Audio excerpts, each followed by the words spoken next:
Okay, so you come across a question like this in the exam, you're not hugely familiar with it, so the technique that I've taught you is to choose some values for x.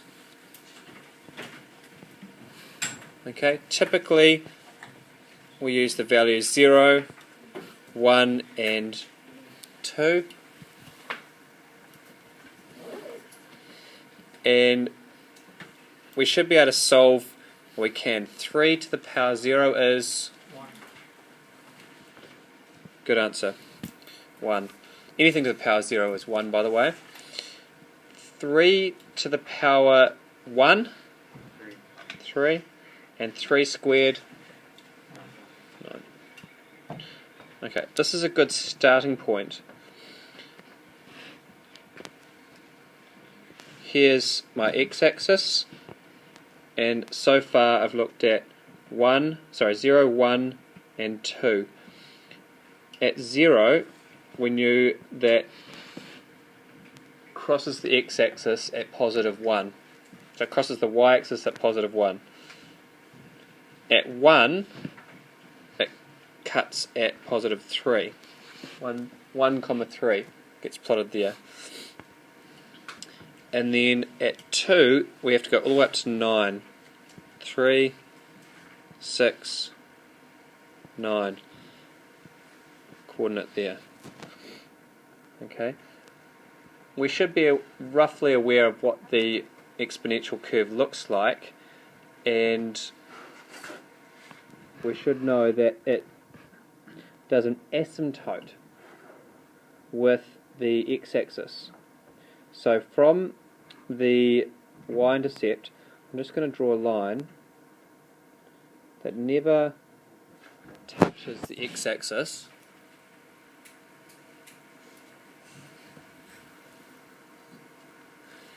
And then connects with my other two dots. It gets lower and lower and lower, never touches, and as carefully as I can, yes, not my best work, as carefully as I can,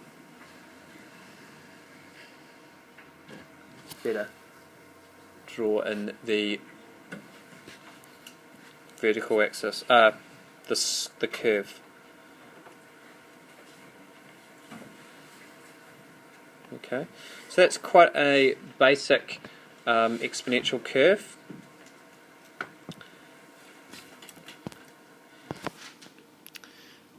Okay, slightly different equation. I've put a minus 2 with the x.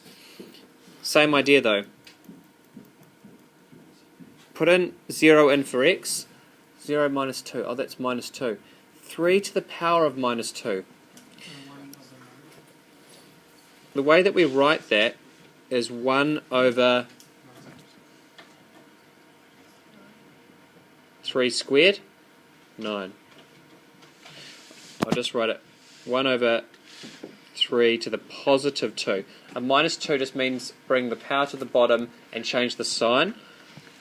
So that would become 1 over 9, small number. In fact, if I go and plot that in at x0, basically it's a very small number. Y is just above the x-axis. 1 minus 2, minus 1, 1 over 3. This time, at x equal to 2, 2 minus 2, we'll get a 0, so 3 to the power 0 is 1. So let's put in 2 comma 1. Here's 2, here's 1. Oh, what's happened here? What's the shift that's gone on? It used to cut, without the minus 2, it used to cut here. It looks as though things have shifted. Carry on. Put 3 into there. 3 minus 2, that's a 1. 3 to the power 1 is 3. Put 4 in. 4, 4 minus 2, 3 squared, that's 9. So, I'm going to put in 3, 3 and 4, 9. 3, 3 and 4, 9. Can you see what's happened?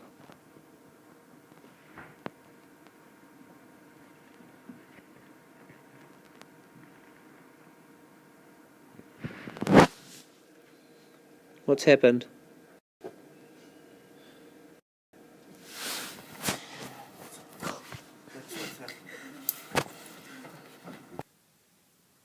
So I've just made a subtle change to the formula. Notice the minus next to the x. Over here I've still got the y equals 3 to the power x.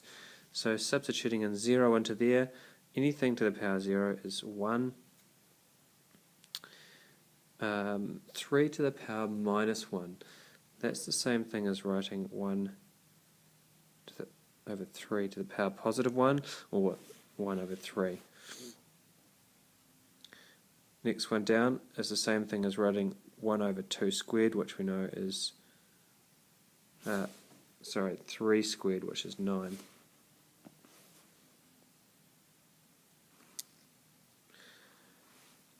So in other words, at positive integers, 0, 1 and 2, I'm getting smaller and smaller numbers. At 1, it's a third. At 2, it's a ninth. 1 over 9. And it gets smaller and smaller quite quickly. At negative 1 on the x-axis, I get an x, 3 to the power negative 1, which we know is positive 1. And then I get 3 to the power 2, which is 9. And 3 to the power 3 is 27.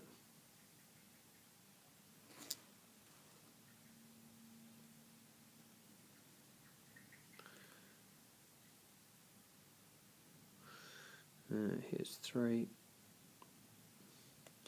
Here's 9. And 27's off the page.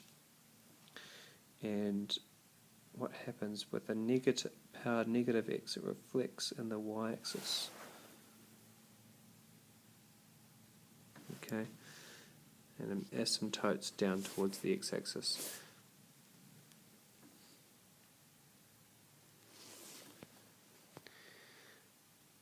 Okay, and again, here's my basic y equals 3x. And now notice I've changed and I've made the number in front of the 3 a negative 3x. So this time 3 to the power 0 is 1, but it will become negative 1. 3 to the power 1, that's 3, and it'll become negative 3. 3 squared, that'll become 9, and it'll become negative 9. And this will become negative a third, and this will become negative a ninth.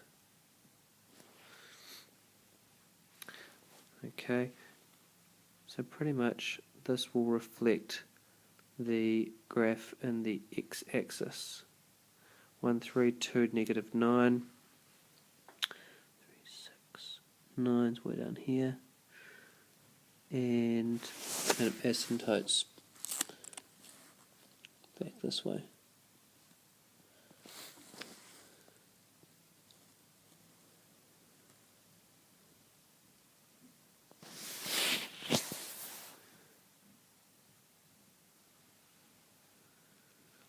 Try and get those crosses in the perfect spot. Alrighty. And the last thing I'm going to show you is shifting the axis, or shifting the exponential graph in the vertical sense up and down by putting a -2 there. Get rid of those. 3 to the power 0.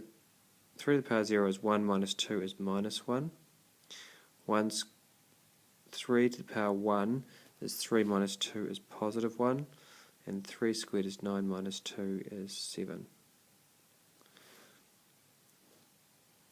And if I track a negative in here, 1/3 minus 2 is minus 2/3, minus 2 1/3. And then you get 1/9 minus 2.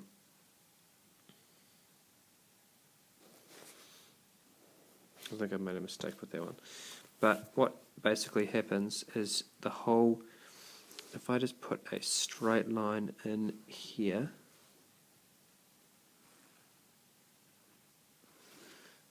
the whole curve just shifts down 2. I wouldn't necessarily draw that straight line in. You might want to put a light line in, a dotted line in. And this plot comes down by 2 as well.